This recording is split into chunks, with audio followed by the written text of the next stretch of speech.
Okay guys, here was a kind of a hectic, crazy one.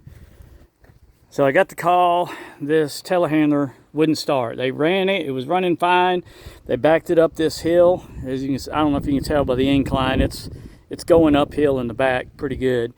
They pulled it up here and it just died and it wouldn't start ever since. It wouldn't even turn over.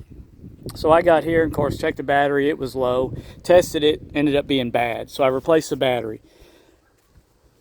While I was out, I went ahead and got a new ignition switch because none of the gauges worked. And as you can see, they still don't. Which this wasn't an issue with it. We didn't know if them worked or not before. This was a used machine. He hasn't had it very long. And but it wouldn't turn over or anything. So I could put a jumper wire from the new starter switch all the way down to the start cylinder and it would turn over, but it still wouldn't fire up. And I remember him saying the fuel gauge didn't work, which none of them worked. So we still don't know. We're up in the air whether all of them worked but the fuel gauge or if none of them worked. I got a feeling none of them worked. So after diagnosing everything, I checked every relay and fuse in there, in here.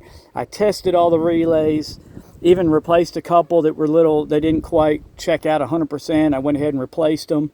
Even after doing all of that, it still would not turn over with the key.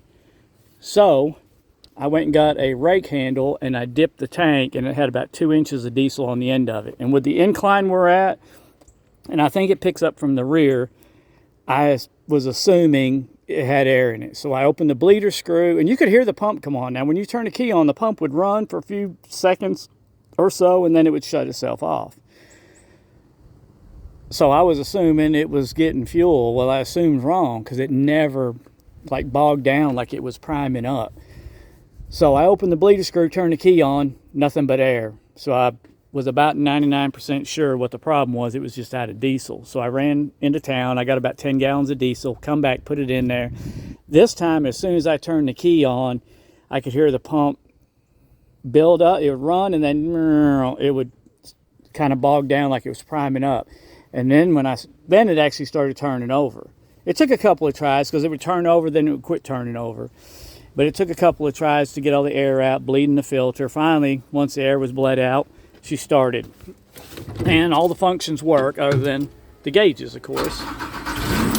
So, yeah, this one had me scratching my head big time. I was like, I cannot figure this thing out. But I wasn't going to give up because I knew I would get it. It was just something to catch. And that's what it was, fuel. So I'm going to try to see about getting a new gauge cluster for it and get it where at least the fuel gauge works. So then we'll know, won't have this problem again. But now the next time it does this, we'll know, hey, go fill it with diesel. So if you've got a Genie lift, it'll crank, no start. Check your fuel or check and make sure you don't have a blockage that's keeping it from getting fuel or that you got a bad pump, because these Deutz engines have to have fuel pressure to kick all the stuff on and make it start, you know, all the things. So hope this video helps you guys out. And by the way, the model is a GTH. I believe it's a 844. Yeah. And I'm sure other models are identical. So if that helps you guys out, leave me a comment. Let me know. If I can help y'all, that's what I'm here for. Later, guys.